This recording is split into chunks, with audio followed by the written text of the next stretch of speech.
قاتلوهم يعذبهم الله بأيديكم ويخزهم وينصركم. السلام علیکم ناظرین، میں ہوں عدنان وڈیج۔ پروگرام قرآن سے روحانی علاج میں آج ہم قائد صاحب سے پوچھیں گے کہ ایسے کون سے کام ہے جس کے کرنے سے ہم جادو سے محفوظ ہو جائیں گے۔ السلام علیکم قائد صاحب۔ وعلیکم السلام ورحمۃ اللہ۔ جی قائد صاحب، اس کے بارے میں بتائیے گا۔ الحمدللہ وقفا والصلاۃ والسلام علی رسول اللہ اما بعد۔ عدنان بھائی، بہت سارے ایسے کام ہیں جن کے کرنے سے جادو جنات سے انسان محفوظ رہ سکتا ہے، جی، اور بہت سی ایسی چیزیں، ایسی دعائیں، ایسے عمل، ایسے کچھ اعمال ہیں جن کو کرنے سے انسان جادو جنات سے محفوظ رہتا ہے۔ لمبی چوڑی فہرست تو نہیں میں بتاؤں گا، 4 عمل میں بتانے جا رہا ہوں انشاءاللہ۔ وہ آپ اپنی زندگی میں لے آئیں، اللہ تعالیٰ آپ کو جادو سے محفوظ کر لیں گے۔ وہ جس کی زندگی بہترین صدقہ جاریہ حاصل کرنے کے لیے اس ویڈیو کو لائک کریں، شیئر کریں، کمنٹ کریں اور ہمارے چینل کو سبسکرائب کریں، پیج کو لائک کریں۔ قرآن سے روحانی علاج میں ہوں گے، ان میں سے کوئی عمل وہ اپنی زندگی میں لے آئے، اللہ تعالیٰ اس کو جادو جنات کے مسئلے سے محفوظ کر لیں گے۔ اگر پہلے جادو ہے تو اس کا بھی اثر ختم ہو جائے گا، اور اگر بار بار ہو رہا ہے تو وہ بھی انشاءاللہ اللہ کی رحمت سے اثر نہیں کرے گا۔ جی، سب سے پہلا کام حفاظت، جی، اللہ کی حفاظت میں آنا، اللہ سے حفاظت مانگنا۔ ہم کہتے ہیں قل اعوذ برب الفلق، قل اعوذ برب الناس، اللہ تیری پناہ میں آتے ہیں۔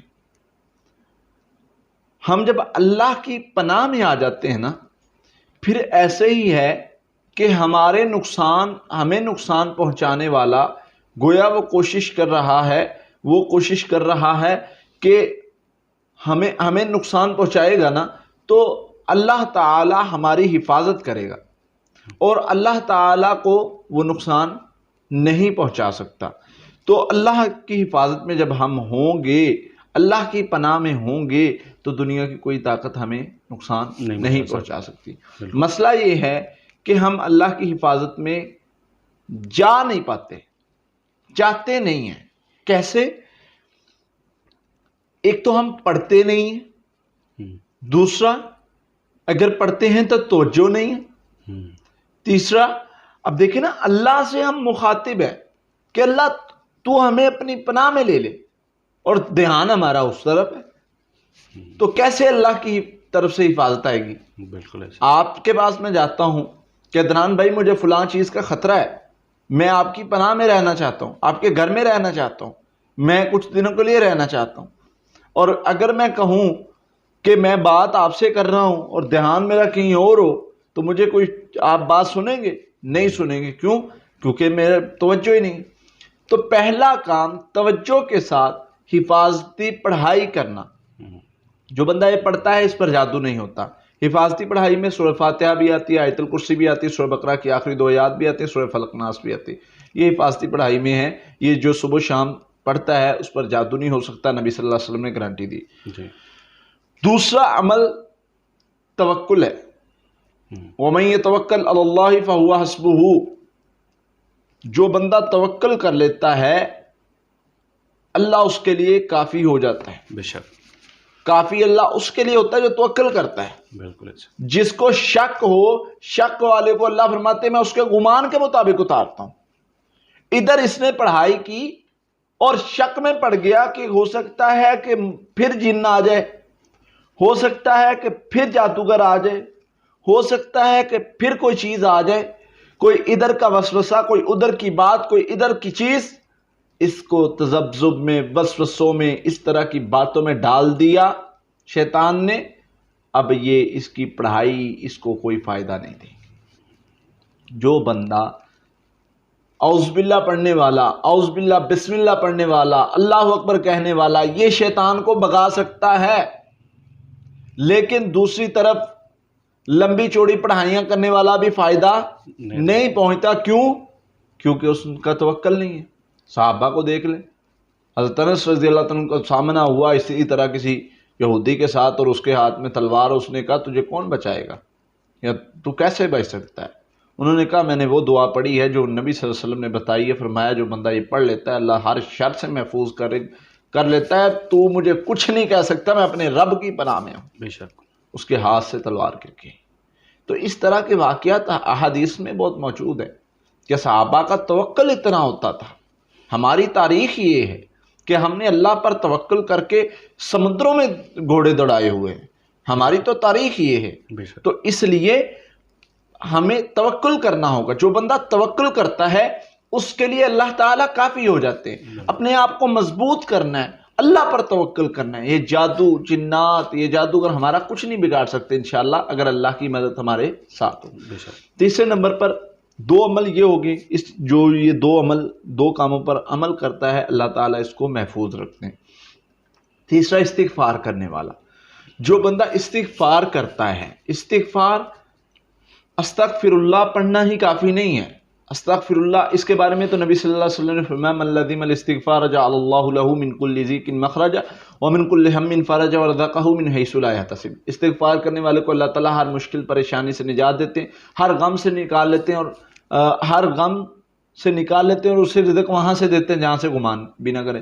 اب ہمارے مسئلے یہ غم، مشکل پریشانی اور رزق کا مسئلہ، رزق کا مسئلہ، تو اللہ نے فرما دیا کہ نبی صلی اللہ علیہ وسلم نے فرما دیا کہ جو بندہ یہ پڑھے گا اللہ تعالیٰ نکال دے۔ بے شک، ایک تو استغفار پڑھنا ہو گیا، ایک استغفار اپنی زندگی میں لانا ہے۔ اپنی زندگی میں کیسے لانا ہے؟ معافی طلب کرنا، بخشش طلب کرنا اس کا معنی ہے، لیکن استغفار صرف زبان سے کہہ لینا نہیں، اپنے عمل میں لائیں۔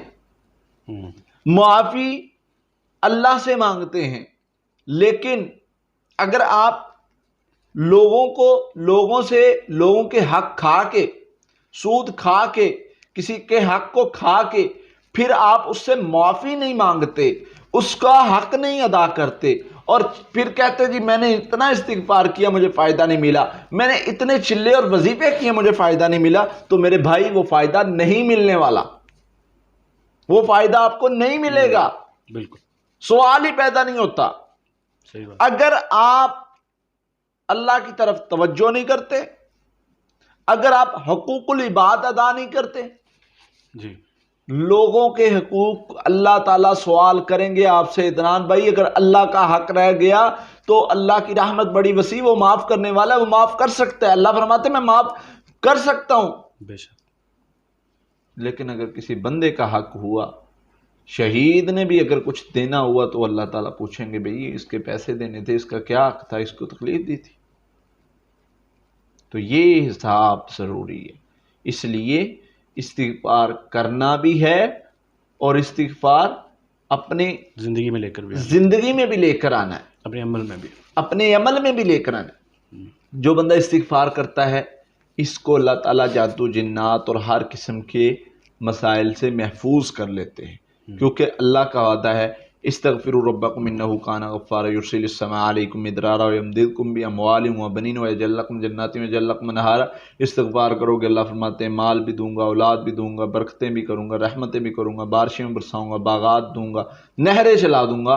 ہر چیز کا وعدہ اللہ نے کیا ہے، کس بدلے؟ استغفار کے بدلے۔ دوسری طرف فرمایا مشکلات، تکلیفیں، پریشانیاں حل کر دوں گا، ہر مشکل دور کر دوں گا۔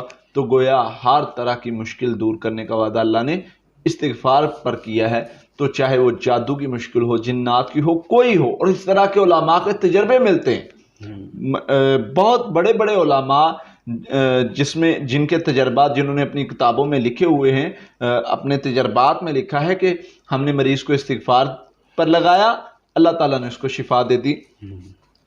جیسے سعودیہ کے جو ہیں وہ بڑے بڑے علماء نے اپنی کتابوں میں لکھا ہوا ہے کہ وہ محبت کے واقعہ والا، میں نے آپ کو بہت بار قصہ آپ نے سنا ہوگا کہ وہ ایک لڑکے پر محبت کا جادو ہوا تھا، اس کے گھر والوں کو استغفار کروایا تو اللہ تعالیٰ نے وہ جادو کی جگہ دکھائی اور سارا جادو نکال دیا۔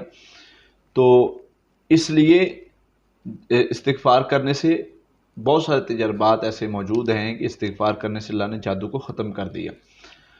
اس کے بعد آخری عمل ہے، چوتھا عمل صدقہ۔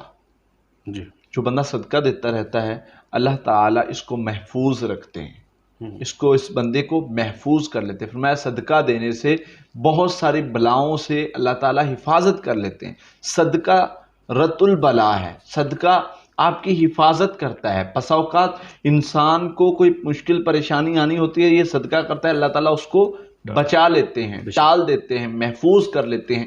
تو جادو جنات کے علاج میں جتنا زیادہ میں نے فائدہ صدقہ کرنے کا پایا ہے، شاید اتنا کسی اور چیز کا نہیں پایا۔ صدقہ ایک ایسی چیز ہے آپ کی مشکلات تکلیفیں دور کر دیتا ہے، اور صدقہ اس کی ہم وضاحت کر چکے کہ صدقہ کس کو دینا ہے، کیا دینا ہے۔ صدقہ جو ہے وہ مال کا دیں زیادہ بہتر ہے، پیسے دیں زیادہ بہتر ہے، اور اسی طرح ضروری نہیں ہے کہ آپ بکرے کی سری دینی ہے یا بکرے کے پائے دینی ہے، اس طرح کی چیزیں یہ ضروری نہیں ہے۔ ہاں کسی کی ضرورت پوری کریں، یہ صدقہ بہترین ہے۔ تو یہ چار عمل کرنے والا اللہ کی رحمت سے جادو جنات کے حملوں سے محفوظ رہتا ہے، کیونکہ اس کی روحانی قوت مضبوط ہوتی ہے، یہ ہر لحاظ سے جو ہے وہ مضبوط ہوتا ہے، اور اللہ نے ان اعمال کرنے والوں کی حفاظت کا ذمہ لیا ہے۔ جو بندہ یہ اعمال کرتا ہے اللہ تعالیٰ ان کو ہر شر سے محفوظ کر لیتے ہیں اور اس کی حفاظت بھی کرتے ہیں، اور وہ مضبوط بھی رہتا ہے۔ بہت شکریہ قاری صاحب۔ جی ناظرین، اگلے پروگرام میں پھر حاضر ہوں گے، تب تک کے لیے اللہ حافظ۔ بہترین صدقہ جاریہ حاصل کرنے کے لیے اس ویڈیو کو لائک کریں، شیئر کریں، کمنٹ کریں، اور ہمارے چینل کو سبسکرائب کریں، پیج کو لائک کریں۔ قرآن سے روحانی علاج۔ قاتلوهم يعذبهم الله بأيديكم ويخزهم